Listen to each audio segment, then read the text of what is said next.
If you're thinking of visiting or living in Japan, then there's some things you should know before you go. The last thing you want is to be arrested for not following their laws. So today we're going to take a look at some of their most bizarre laws. Let's get into it. Starting off this countdown, we have the weight. In 2008, a law was introduced which made it mandatory for citizens between the ages of 40 to 74 to have their waists measured regularly. Women can only be 35.4 inches and men can only be 33.5 inches. If you are found bigger than that, then you have to lose weight according to this law. Not only that, but you might even be subjected to fines. I mean, Japan is known for their low obesity rates, and this is one of the factors as to why. In our 9th spot today, we have the ice cream. Now this is a very bizarre law. Basically, it's illegal to put ice cream in mailboxes. First off, who in their right mind would even think to do something like that? Like, I'm done with this ice cream, where should I put it? The garbage? No, the mailbox. So this law was implemented after a postal service worker put a chocolate ice cream in the mailbox in 2006. Since then, it's been made illegal and offenders are subjected to a hefty fine. You could be imprisoned for up to 5 years or be fined around 4,000 USD. In our 8th spot today, we have your neighbor's mail. Now, I'm sure this has happened to you at least once, but you go home, you check your mail, then you realize that the envelope has your neighbor's name on it. Oops! The mailman delivered your neighbor's mail to your address, so you're like, no problem, I'll just walk to their house and pop it in their mailbox. Boom, wrong, no, arrested. In Japan, it's illegal to hand your neighbors misaddressed mail to them. This is featured in Article 42 of the Postal Law. Basically, they have this in place to protect the privacy of both the sender and recipient. So if any mail that's not yours accidentally gets in your mailbox, you have to send it back to the post office and then they handle it. Which seems like a lot of work when they literally live next door to you, but sorry, that's just how the law is. In our 7th spot today, we have the divorce law. This is another pretty wild law. So if you're a woman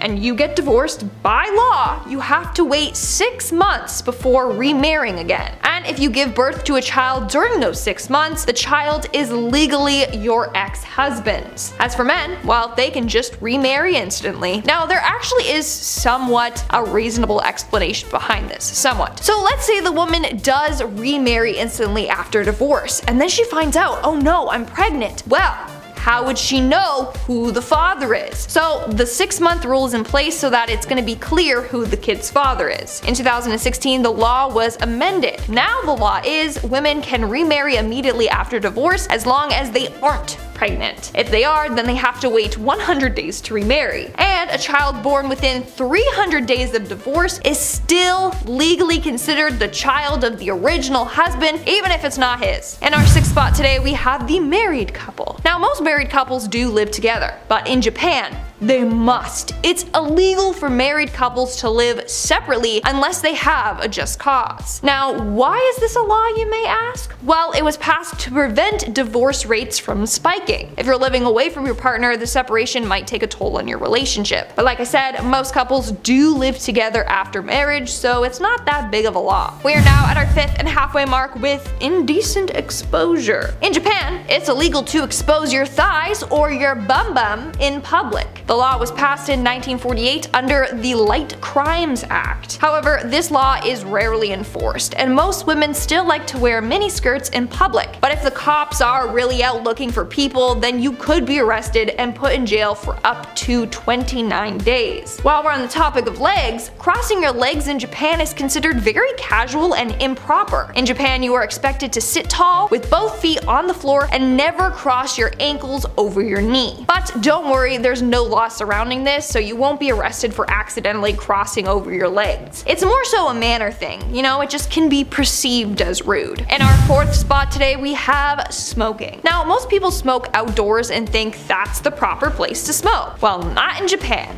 Outdoor smoking is actually banned in Japan. The only place you can smoke outdoors is in designated smoking areas. But smoking is prohibited on the main streets. If you want to smoke, it has to be in these designated areas. They do this to be courteous of the people who don't wish to partake in smoking. What else might surprise you is that many restaurants and bars let you smoke inside. In our third spot today, we have drinking. In Japan, you are allowed to drink in public. It's one of the few countries where it's fine to walk around with a beer in hand. In fact, they even have vending machines that sell alcoholic beverages in public. That being said, if you're hammered walking around the streets and being rowdy, you can be arrested. That's a no-no. Plus, drinking is usually an evening activity, so it's frowned upon if people see you walking around with a drink at like 10 in the morning. Moving on to number 2, we have the Walkie Talkies. Okay, so you're planning your trip to Japan. You got your essentials, you got your underwear, your toothbrush, your toothpaste. Did you bring your walkie-talkie? Now I know what you're thinking. Who would want to bring a walkie-talkie with them to Japan? Don't ask me, maybe you have kids that get lost easily and it's too expensive to have an international phone plan. Well, if you're planning to bring walkie-talkies, think again.